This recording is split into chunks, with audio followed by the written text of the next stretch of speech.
Oke, Assalamualaikum warahmatullahi wabarakatuh. Selamat sore. Perkenalkan, nama saya Muhammad Ferdinand Setiawan dengan NIM 1060 1230 0131. Nah, saya dari kelas DD47E, yaitu peminatan multimedia film angkatan 23. Akan menjelaskan tugas 4 estetika dan sejarah komunikasi visual, itu tentang 4 objek dengan analisis, yaitu analisis Edmund Burke Feldman gitu. Nah, sebelum ke situnya, emang itu apa sih teori estetika dari Edmund Burke Feldman itu? Nah, Edmund Burke Feldman itu dia terkenal dengan mode kritik seni Feldman, yaitu teori estetika yang berdiri sendiri dalam artian filosofis yang abstrak seperti teori tentang keindahan atau sublim. Nah, pendekatan teori ini seperti metodis dan terstruktur untuk menganalisis dan menafsirkan karya seni. Nah, teori itu sendiri terbagi menjadi 4, yaitu yang pertama description atau deskripsi, yang kedua analisis, yang ketiga adalah interpretation atau interpretasi, dan yang keempat adalah penilaian atau penghakiman atau judgment. Nah, setelah saya menjelaskan tadi apa itu teori ala Feldman tadi, nah kita mulai nih ke pembahasan analisis saya terhadap 4 karya seni, yaitu analisis objek dari barat dan objek dari timur, dari Nusantara dan dari Indonesia. Begitu. Nah, yang seperti kita kenal, apalagi orang-orang di seni pasti mengenal ini, yaitu adalah lukisan karya Vincent van Gogh. Nah, ini adalah lukisan yang paling menurut saya ikonik gitu, dan juga sudah banyak dibahas, yaitu lukisan The Starry Night gitu. Van Gogh ini terkenal karena lukisannya yang mencerminkan dari keresahan yang dia rasakan. Nah, lukisan The Starry Night ini kita mulai dari deskripsi, yaitu kayak lukisan ini menggambarkan seperti malam dengan langit berputar dan penuh bintang gitu, dan di bawahnya ada sebuah desa yang tenang dan pohon cemara menjulang tinggi di sisi kiri. Warnanya yang dominan itu adalah yang pertama biru, terus biru muda, kemudian warna pendukungnya ada kuning nih sebagai bintang-bintang dan bulan begitu. Dan juga ada putih sebagai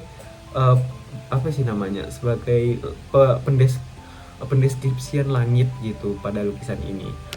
Terus yang kedua adalah formal, yaitu Van Gogh menggunakan sapuan kuas ekspresif dengan garis-garis melengkung dan spiral untuk menggambarkan gerakan di langit gitu.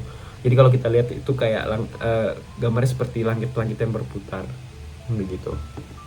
Nah, komposisi lukisan di sini tidak realistis namun dinamis. Warna kontras antara langit dan desa menciptakan kedalaman dan fokus visual yang menarik gitu. Terus interpretasinya, lukisan ini mencerminkan perasaan batin Van Gogh yang bergolak. Langit yang penuh gerakan kontras dengan desa yang tenang mungkin menyimbolkan pergulatan emosi pribadi ya, di tengah kehidupan sehari-hari yang rutin begitu. Dan penilaiannya, The Starry Night ini adalah karya yang ekspresionisme yang kuat dan ikonik. Keberhasilan artistiknya terletak pada kemampuan Van Gogh itu menyampaikan emosi melalui teknik visual yang unik begitu. Terus yang kedua adalah karya seni The Great Wave of Kanagawa, yaitu karya Katsushika Hokusai. Itu seperti deskripsinya adalah kayak lukisan yang sebuah gelombang besar melengkung hampir menelan perahu-perahu kecil dengan gunung Fuji di belakang, tampak kecil di latar belakang. Lukisan ini adalah bagian dari seri 36 Views of Mount Fuji begitu. Terus yang formalnya adalah garis-garis melengkung dan repetitif menciptakan ritme visual. Warna biru dan putih mendominasi komposisi seimbang antara gelombang, perahu, dan gunung Fuji menunjukkan keseimbangan visual. yang harmonis namun penuh ketegangan. Nah, dapat kita lihat di lukisan ini seperti memang sangat terstruktur ya, antara dari gelombangnya, perahu-perahu, dan gunung Fuji kecil di belakangnya seperti menggunakan golden ratio. Nah, menurut saya itu yang tadi menurut teori Allah Feldman gitu. Terus interpretasinya, gelombang raksasa dapat dimaknai sebagai kekuatan alam yang luar biasa, sedangkan manusia dalam perahu melambangkan ketabahan dan keberanian, seperti perahu yang bertahan di tengah gempuran dan besarnya ombak di lautan, seperti itu. Dan gunung Fuji itu menjadi ketenangan dan keabadian, seperti gunung Fuji adalah kayak dia yang menjadi simbol ketenangan dan keabadian, karena gunung ya di situ-situ saja dan tidak berubah begitu. Nah, untuk penilaiannya, karya ini sangat dihargai karena keindahan estetisnya begitu. Pengaruhnya seni terhadap global. Hokusai menunjukkan kemampuan menggabungkan teknik ukiyo-e tradisional dengan narasi visual yang universal. Selanjutnya adalah patung Dewa Ganesha Candi Singasari, yaitu dia seperti ukiran batung gitu. Nah, untuk deskripsinya adalah arca ini menggambarkan Ganesha, yaitu dewa berkepala gajah dalam posisi duduk bersila begitu di atas alas Padma. Arca ini dibuat dari batu andesite dengan ukiran detail pada mahkota, perhiasan, dan simbol-simbol suci begitu. Untuk formalnya, bentuk simetris dan proporsional.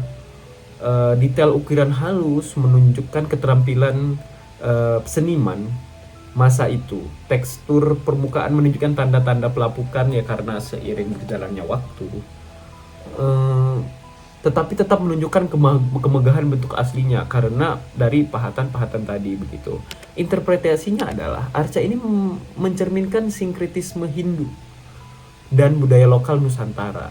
Ganesha sebagai pelindung ilmu dan pengetahuan menunjuk pentingnya aspek spiritual dalam pemerintahan dan pendidikan. Nah, jadi patung ini menginterpretasikan bahwa patung ini sangat mencerminkan pendidikan dan pemerintahan, karena di dalam Hindu itu dia sebagai patung yang suci dan sangat spiritual akan pengetahuan dan ilmu tersebut. Nah, patung ini jadi termasuk dimasukin dalam simbol yang itu pengaplikasiannya terhadap, kita bisa mengambil contoh di UGM seperti itu. Nah, untuk penilaiannya sebagai warisan budaya, arca ini memiliki nilai artistik dan historis yang tinggi. Dia menunjukkan pencapaian teknis dan spiritual masyarakat masa itu dalam menciptakan karya religius yang monumental. Nah, seperti itu. Selanjutnya yang terakhir, yaitu adalah patung suku Asmat di Papua. Nah, deskripsinya adalah patung ini adalah menjadi patung suku Asmat dari Papua di Indonesia, yaitu dia diproduksi menjadi berbagai ukuran dari kayu hutan lokal, dihias ukiran detail seperti ukiran pada bahunya, pada kakinya, dan pada badannya gitu. Seringkali figur manusia distilisasi dengan pigmen alami hitam, merah, putih. Nah, formalnya bentuk organik dan figuratif yang sangat distilisasi, garis ukiran dinamis dan ritmis, spiral, zigzag, mengisi permukaan, menciptakan tekstur bentuk memanjang dan vertikal begitu. Sering diukir dari satu blok kayu, warna terbatas, kontras kuat, dan menunjukkan detail antara ukiran dan badannya tersebut begitu. Nah, interpretasinya adalah ya, ini patung ini sering untuk menjadi wadah spiritual untuk roh leluhur, menghormati yang telah meninggal, dan mencari bantuan, melambangkan hubungan yang erat dengan alam. Nah, terus ada hewan yang diukir serta siklus kehidupan dan kematian. Ekspresi kuat dari identitas sejarah dan mitologi suku Asmat. Nah, untuk penilaiannya, seni tradisional Indonesia yang signifikan dan autentik memiliki nilai estetika dari kompleksitas visual dan kedalaman makna budaya spiritual. Menunjukkan orisinalitas gaya, Kualitas teknis tinggi dan peran integral dalam ritual serta struktur sosial komunitas Asmat mendapat pengakuan global sebagai warisan seni penting. Akan tetapi patung ini segmented. Jadi tidak semua orang tahu akan patung ini menurut saya. Nah, itu fungsinya sebagai Indonesia dari bidang pariwisata dan kebudayaan untuk lebih menonjolkan simbolitas Indonesia dari budaya Papua ini begitu. Nah, mungkin itu saja yang dapat saya sampaikan. Lebih dan kurangnya mohon maaf. Sekian, terima kasih dan selamat sore. Assalamualaikum warahmatullahi wabarakatuh.